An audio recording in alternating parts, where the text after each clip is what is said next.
خالد بن ولید ایک جری اور بہادر سپاہ سالار تھے۔ جب وہ عرب کے مختلف علاقوں میں اسلامی حکومت کی حدود کو وسعت دے رہے تھے تو انہیں ایک ایسی خبر ملی جس نے انہیں فکرمند کر دیا۔ کچھ قبائل میں مردوں کا مردوں سے نکاح کرنا عام ہو چکا تھا، اور یہ دیکھ کر خالد کے دل میں بے چینی پیدا ہوئی۔ یہ ایک ایسا عمل تھا جو اللہ کے مقرر کردہ فطری قوانین کے خلاف تھا، اور یہ سوچ کر خالد نے فوراً اس مسئلے کی سنگینی کو محسوس کیا۔ یہ محض ایک معمولی گناہ نہیں تھا، بلکہ ایک ایسی بدعت تھی جو معاشرے کی بنیادوں کو ہلا سکتی تھی۔ خالد نے فوراً اس معاملے کی مکمل تفصیلات کے ساتھ ایک خط امیر المومنین حضرت ابو بکر صدیق رضی اللہ عنہ کو لکھا تاکہ وہ اس معاملے میں فوری طور پر کوئی فیصلہ کریں۔ جب حضرت ابو بکر صدیق رضی اللہ عنہ کو یہ خط ملا تو ان کے دل پر اس خبر نے گہرا اثر ڈالا۔ انہیں یہ دیکھ کر بہت افسوس ہوا کہ ان کے دور میں اس طرح کی بدعت اور بے حیائی پھیل رہی ہے۔ وہ اس مسئلے کو معمولی سمجھ کر نظر انداز نہیں کر سکتے تھے۔ انہوں نے فوری طور پر تمام صحابہ کرام کو ایک جگہ جمع کیا تاکہ اس اہم مسئلے پر ان کی رائے لی جا سکے۔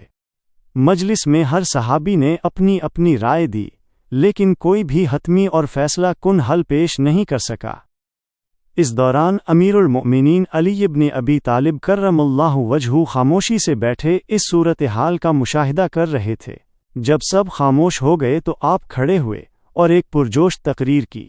آپ کی آواز میں ایک خاص قسم کی شدت اور سنجیدگی تھی۔ آپ نے فرمایا، یہ بہت بڑا گناہ ہے۔ آپ نے اس فعل کی سنگینی کو بیان کرتے ہوئے فرمایا کہ یہ ایک ایسا گناہ ہے جس کی وجہ سے ایک پوری قوم کو ہلاک کیا گیا تھا۔ ان کے الفاظ میں درد تھا اور اس بے حیائی کے خلاف شدید نفرت تھی۔ آپ نے وضاحت کی کہ یہ ایک ایسا عمل ہے جو انسانی فطرت کو مسخ کر دیتا ہے اور اس کا بدلہ بہت سخت ہونا چاہیے۔ آپ نے کہا، اس جرم میں مرتکب افراد کو دیکھتی ہوئی آگ میں جلایا جائے۔ یہ سن کر پوری محفل میں ایک خاموشی چھا گئی۔ سب حیران تھے کیونکہ یہ فیصلہ بہت سخت تھا۔ حضرت ابو بکر نے اس بات پر فوراً عمل کیا، اور جو لوگ اس جرم کے مرتکب ہوئے تھے انہیں آگ میں جلانے کا حکم دیا گیا۔ اس واقعے سے یہ ظاہر ہوتا ہے کہ اس وقت کے مسلم معاشرے میں اس طرح کے فعل کو کتنا سنگین سمجھا جاتا تھا۔ ان کے دل میں اللہ کے مقرر کردہ حدود کی پاسداری کا گہرا احساس تھا، اور وہ یہ بالکل بھی نہیں چاہتے تھے کہ ان کے معاشرے میں اس قسم کی بے حیائی پھیل سکے۔ یہ ایک ایسا فیصلہ تھا جو اس بات کو یقینی بناتا تھا کہ معاشرے کے بنیادی اصولوں کی حفاظت کی جائے۔ یہ فیصلہ اس بات کا بھی ثبوت ہے کہ اس دور کے مسلمان اپنی شریعت کی بنیادوں کی حفاظت کے لیے کسی بھی حد تک جا سکتے تھے۔ پیارے دوستو، ایک صبح مدینہ کی گلیاں عام دنوں کی طرح ہی روشن تھیں، مگر ایک عجیب سوال نے خلیفہ حضرت ابو بکر صدیق رضی اللہ عنہ کے دربار میں موجود ہر شخص کو حیران کر دیا۔ ایک شخص نے پوچھا، یا امیر المؤمنین، کیا یہ ممکن ہے کہ ایک شخص نے صبح ایک عورت سے نکاح کیا ہو اور اسی شام کو اس عورت نے ایک بچے کو جنم دیا ہو، اور پھر کچھ لمحوں بعد وہ شخص وفات پا گیا ہو اور اس کا سارا مال اس کی بیوی اور نومولود بیٹے کو مل گیا ہو؟ سوال سن کر دربار میں خاموشی چھا گئی۔ سب کی نظریں حضرت ابو بکر صدیق رضی اللہ عنہ پر تھیں، مگر وہ خود اس پہیلی کو سلجھا نہ پائے۔ ان کے چہرے پر غور و فکر کے گہرے تاثرات تھے۔ کوئی جواب نہ بن پایا اور اسی خاموشی میں کچھ توقف ہوا۔ اسی اثناء میں حلال مشکلات حضرت علی علیہ السلام نے قدم آگے بڑھایا۔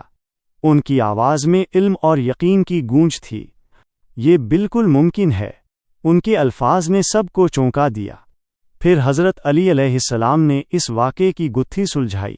یہ وہ شخص تھا جس کے پاس ایک کنیز تھی۔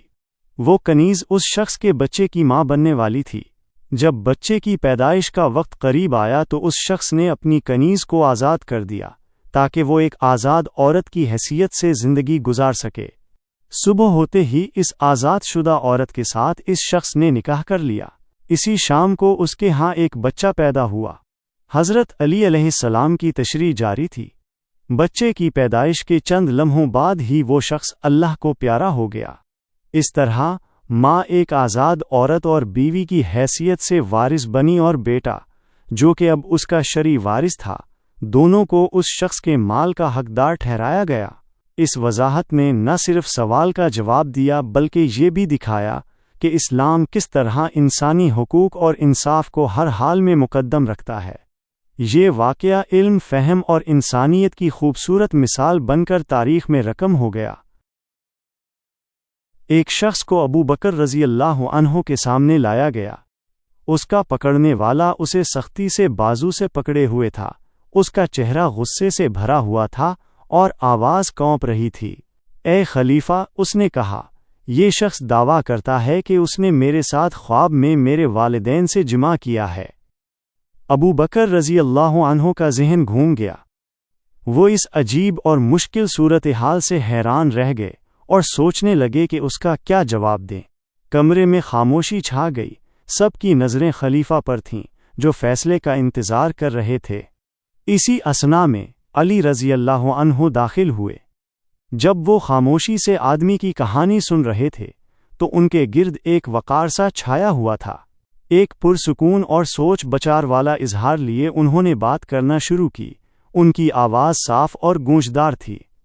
اس معاملے کا فیصلہ یہ ہے، علی رضی اللہ عنہ نے شروع کیا، کہ اس شخص کو دھوپ میں کھڑا کر کے اس کے سائے کو کوڑوں سے مارا جائے، کیونکہ خواب حقیقت کا محض ایک سایہ ہوتا ہے۔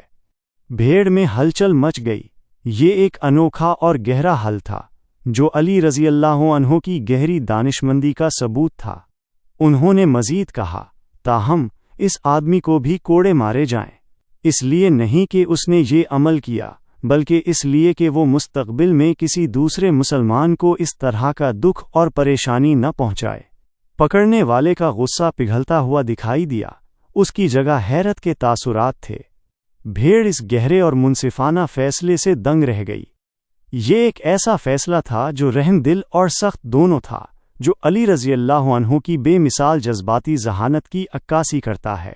یہ کہانی، جو عجائب احکام امیر المومنین اور امالی شیخ توسی جیسی کتابوں میں نسل در نسل منتقل ہوتی رہی، ان کی بے مثال دانشمندی اور ظاہر کے پیچھے کی حقیقت کو دیکھنے کی ان کی صلاحیت کا ثبوت ہے۔